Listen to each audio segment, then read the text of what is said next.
Мирные переговоры. Все идет настолько тяжело, что, кажется, шансов почти нет, чем закончились встречи Зеленского с американцами и европейцами.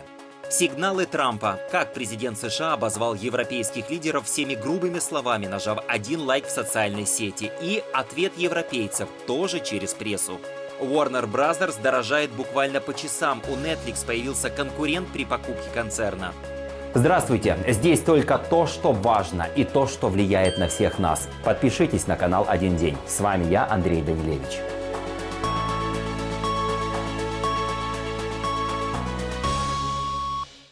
Президент Украины Владимир Зеленский по итогам переговоров с США и европейскими лидерами сделал важное заявление. Ключевые вопросы будущего мирного соглашения остаются нерешенными. В центре споров вопрос украинских территорий, на котором Россия по-прежнему настаивает. Было 28 пунктов, стало 20. Мы выровняли это направление, и откровенно не проукраинские пункты отошли. Настроение американцев искать компромисс, но сложные вопросы, которые касаются территории, пока не решены, рассказал Зеленский. Президент подчеркнул, что Украина по закону, Конституции и международным нормам не может идти на уступки в этом вопросе. Россия настаивает на отдаче территорий, мы этого делать не собираемся, добавил он. Особое внимание Киев уделяет гарантиям безопасности. Зеленский отметил, что самые надежные гарантии страна может получить только от США. И только если это будет закреплено реальными механизмами, например, через голосование в Конгрессе, а не пустыми обещаниями. В эти дни и недели фактически идет круглосуточная коммуникация с партнерами. Благодарен за такое внимание и максимальное вовлечение. Сегодня в Лондоне вместе с Киером Стармером мы провели совместную беседу с партнерами. Присутствие было представительным. Финляндия, Италия, Польша, Норвегия, Нидерланды, Дания, Швеция, Турция, генсек НАТО, а также президенты Европейского совета и Европейской комиссии. Координируемся, чтобы голос Европы был учтен по всем вопросам, касающимся Европы. После переговоров президент Украины Владимир Зеленский пообщался с прессой в режиме аудиосвязи. Он сообщил, что стране не хватает около 800 миллионов долларов на закупку американского оружия, которое она планировала приобрести в этом году при поддержке европейских союзников. На этот год нам еще не хватает примерно 800 миллионов, а раньше не хватало 1,5 миллиарда. Но сегодня Нидерланды, мы благодарны за положительное решение по программе. Они выделили 700 миллионов. Хочу поблагодарить Дика Схофа, спасибо тебе и спасибо Нидерландам за такое решение. Поэтому рассчитываем на Соединенные Штаты Америки. Боремся, ищем деньги на пору, работаем вместе со всеми. На сегодня коалиция охочих есть, она сформирована. У нас 30 стран. Сегодня с ними говорили, частично буду говорить завтра с Италией, с Канадой. Также на этой неделе у нас будет коалиция. Не буду пока спойлерить, в какой день, но будет большое собрание. Также Зеленский прокомментировал информацию о возможном покушении на него в ходе визита в Ирландию. Ирландия действительно подтвердила историю с дронами. И тут нечего комментировать. Будет расследование, действительно были дроны. И тут вопрос Сони Кошкиной, как это соотносится с ее словами. Канцлер Мерца говорил о том, что президенту нужно быть очень осторожным. Спасибо, Соня, что думаете обо мне. Максимально, как мы можем быть осторожными, наверное, все-таки наше. Мы уважаем суверенитет, территориальную целостность каждого государства, которое нас уважает. И, безусловно, Китай мог бы для этого многое сделать. Безусловно, Китай – сильная страна, сильная экономика, а самое главное в нашем случае – это влияние, которое Китай точно имеет на Россию, лично на Путина. Зеленский отметил, что переговоры с лидерами Великобритании, Германии и Франции в Лондоне прошли продуктивно. Украина намерена представить Вашингтону пересмотренный план прекращения войны с Россией. Зеленский охарактеризовал обсуждения как конструктивные, но непростые. В принципе, у нас документ уже готов. Сейчас нам нужно согласовать это с американской стороной, как в целом в инфраструктуре гарантий безопасности Украины. Где там место коалиции? Очень не хочется, чтобы были какие-то спорные вещи. Президент США Дональд Трамп прокомментировал ход переговорного процесса по Украине и позицию Европы по отношению к мирному урегулированию и отношениям с США. Это произошло на встрече Трампа с фермерами. И по России и Украине. Очевидно, ваша администрация ведет переговоры с обеими сторонами. Так как мира до сих пор нет, будет ли ваша администрация продолжать участвовать в этих переговорах, чтобы добиться мирного соглашения? Я просто хочу, чтобы перестали убивать людей. Вы знаете, Байден дал им 350 миллиардов долларов. А я им ничего не давал. Я дал им джавелины в самом начале. И они подбили чертову кучу танков. А Обама давал простыни, помните? Обама давал простыни, а я — джавелины. Но у нас там отличная ситуация, за одним исключением. Гибнет много людей, и я хочу, чтобы это прекратилось. У вас украинские, в основном украинские, солдаты и российские солдаты. В прошлом месяце погибло 27 тысяч солдат. В основном военные, несколько человек из-за того, что ракета упала в центре Киева или где-то там. Это ужасно, но в основном солдаты.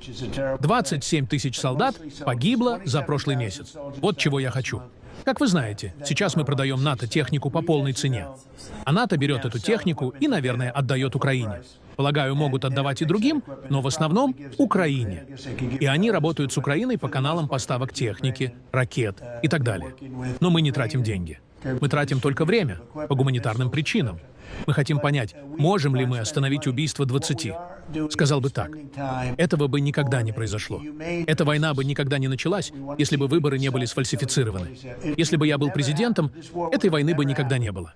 Президент США Дональд Трамп назвал штраф в 120 миллионов евро, наложенный на социальную платформу Илона Маска X регуляторами Евросоюза, серьезным и заявил, что не понимает, как европейские регуляторы могли обосновать такое решение. Есть ли у вас реакция на штраф, наложенный на X Европейским Союзом? За что? На X, на платформу X, штраф, который... Удивительно. Вы говорите о Европейском Союзе или... Кто это сделал? ЕС или Великобритания? Европейская комиссия... Вау, это серьезно. Илон пока не звонил мне с просьбой о помощи по этому поводу. Но нет, это тяжелый вопрос. Я не считаю это правильным. Нет, я не считаю это правильным. Я не понимаю, как они могли это сделать. Я собираюсь позже обсудить это. Я получу полный отчет по этому вопросу. Послушайте, Европе нужно быть очень осторожной во многих вещах. Мы хотим, чтобы Европа оставалась Европой. Европа идет в плохом направлении. Это очень плохо. Очень плохо для людей. Мы не хотим, чтобы Европа так сильно менялась. Они идут в очень плохом направлении. Это серьезная проблема. Мы продолжаем следить за событиями, которые касаются каждого. Подписывайтесь на «Один день». На фоне этих заявлений и переговоров во Флориде, в Лондоне и предстоящих встреч в Брюсселе президент США одним нажатием на кнопку «Понравилось», кажется, вполне четко изложил позицию, которую озвучивать напрямую президентом США даже Трампу не принято. Вот несколько цитат из материала любимого таблоида Трампа «Нью-Йорк Пост», который называется «Импотентные европейцы могут лишь злиться, пока Трамп заслуженно отодвигает их от украинского урегулирования». Фирма Уиткофф, Рубио и Кушнер предложила мирный план из 28 пунктов, который может обеспечить американские интересы, стабилизировать отношения с Россией и выстроить новый баланс сил. Этот план – тройная победа для европейцев, но ведут они себя как плохие проигравшие. По соглашению Украина сохраняет суверенитет и может вступить в Евросоюз. Россия сохраняет восточные территории Украины, которые были русскоязычными до войны, а также Крым, который она удерживает с 2014 года, и свои важные порты на Черном море. Украина не вступит в НАТО, и НАТО не разместит войска на ее территории. Но Украина получит гарантии безопасности от НАТО, а ее действующая армия будет более чем вдвое больше довоенной. То есть станет выгодным буферным государством. США будут посредником в диалоге Россия-НАТО, чтобы снизить напряженность на восточном фланге Альянса, позволяя европейцам вернуться к действительно важным делам, закачивать крем в круассаны и работать по 35 часов в неделю. Но европейцы предпочитают рискнуть войной на условиях Путина, чем миром на условиях Трампа. Именно об этом на самом деле их возражение против мирного плана Трампа. Они хотят не только большой кусок, когда режут торт. Они еще и хотят сами держать нож и рассаживать гостей. Но это не их праздник. В параллельной вселенной европейского воображения именно Европа обеспечила оборону Украины. В реальности Европа разделила расходы с США за войну на европейской территории. И США дали решающее оружие. Этот разрыв между европейскими мечтами и реальностью не только про деньги. Он про силу.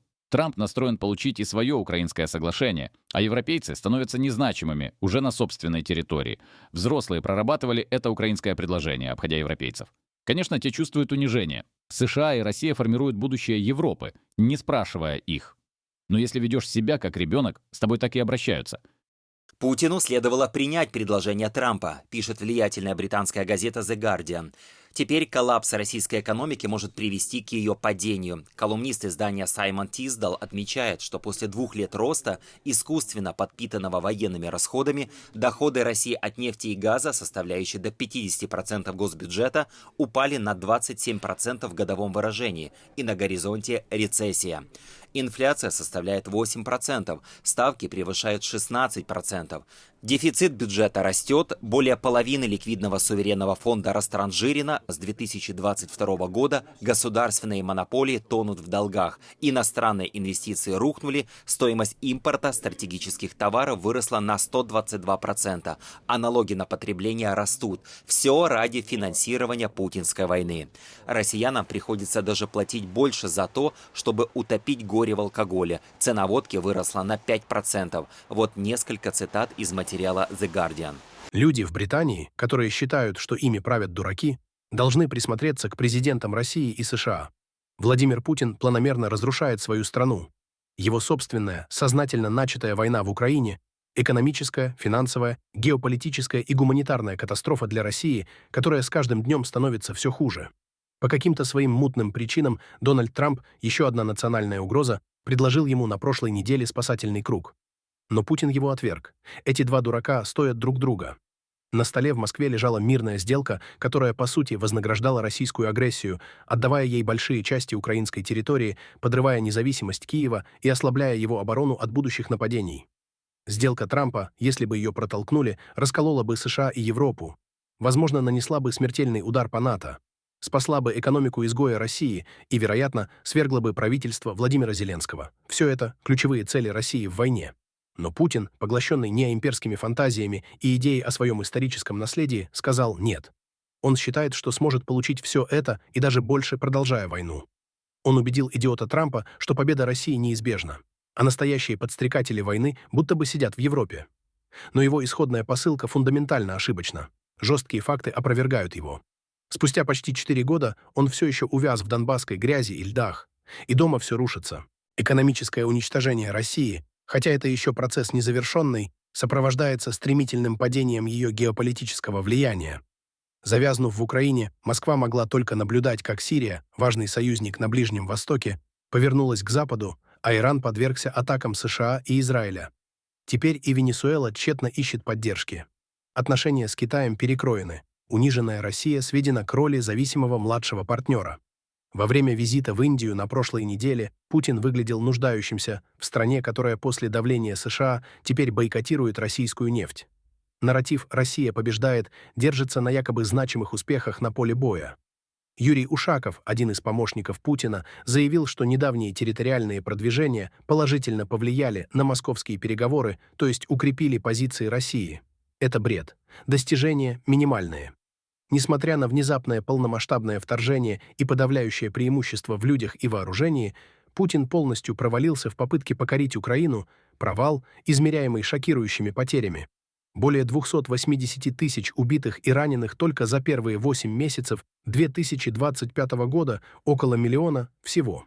Последний провал американских переговоров вновь продемонстрировал идиотски однобокую стратегию Трампа по Украине. Умиротворяя Россию с самого начала, он подрывал Украину, нападая на Зеленского и прекращая поставки вооружений.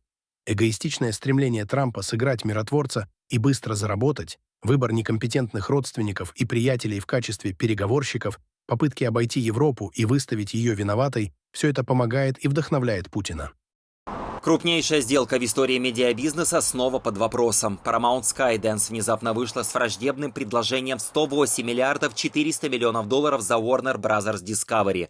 И так перечеркнула итог многонедельной борьбы, которую в конце прошлой недели уже выиграл Netflix. Напомним, Netflix договорился о покупке основных активов Warner, киностудии, телевизионного подразделения, а также HBO и стриминга HBO Max за 72 миллиарда долларов. Многие в индустрии считали, что вопрос закрыт, но Paramount решила сделать последний максимально агрессивный ход. Новое предложение – $30 за акцию, полностью наличными. Это на 18 миллиардов больше, чем Netflix готов заплатить. Деньги поступают из фонда Affinity Partners, которым управляет Джаред Кушнер, зять президента Дональда Трампа, а также от ряда ближневосточных суверенных фондов. Сделку страхует семья Эллисон во главе с Ларри Эллисоном, вторым богатейшим в мире человеком и отцом главы Paramount Дэвида Эллисона. Вы поддерживаете заявку Paramount на покупку Warner Brothers, которая появилась сегодня утром. Я недостаточно об этом знаю. Вы же вчера вечером говорили о Netflix и выражали обеспокоенность по поводу этой компании. Да, я знаю. Я очень хорошо знаю эти компании. Я знаю, чем они занимаются. Но мне нужно посмотреть. Нужно посмотреть, какой у них процент рынка.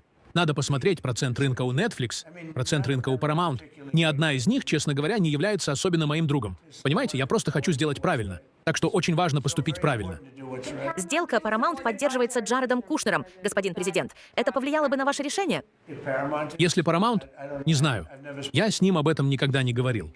Он сейчас действительно пытается работать по газе. Думаю, его основная забота — это газа.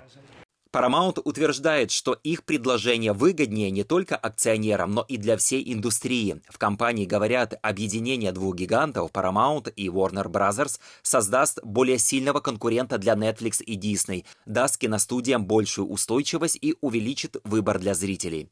Однако аналитики указывают и на риски. И Paramount, и Warner остаются ключевыми игроками на американском кабельном телевидении. Их объединение может вызвать серьезные антимонопольные вопросы. Всего месяц назад группа сенаторов-демократов предупреждала, подобная сделка приведет к тому, что одна компания будет контролировать почти все, что смотрят американцы по телевизору. Если же сделка состоится, объединенная студия станет крупнее нынешнего лидера рынка – Disney, что еще сильнее подогревает опасения о концентрации медийного влияния в руках нескольких игроков. Netflix пока официально ситуацию не комментирует. Warner Bros. Discovery тоже хранит молчание, хотя, по данным источников, компании обеспокоены. Именно полный выкуп, который предлагает Paramount, усложняет возможность отказать акционерам. Индустрия готовится к тому, что борьба затянется. Paramount твердо заявила: «Мы считаем, что наше предложение создаст более сильный Голливуд». Но победителя в этой драме пока нет, и ставки рекордные. Контролировать сделку будет лично Дональд Трамп. Он заявил об этом еще до того, как стало известно о предложении Paramount. Спасибо, что следили за событиями вместе с нами. Впереди новые выпуски «Одного дня». До свидания.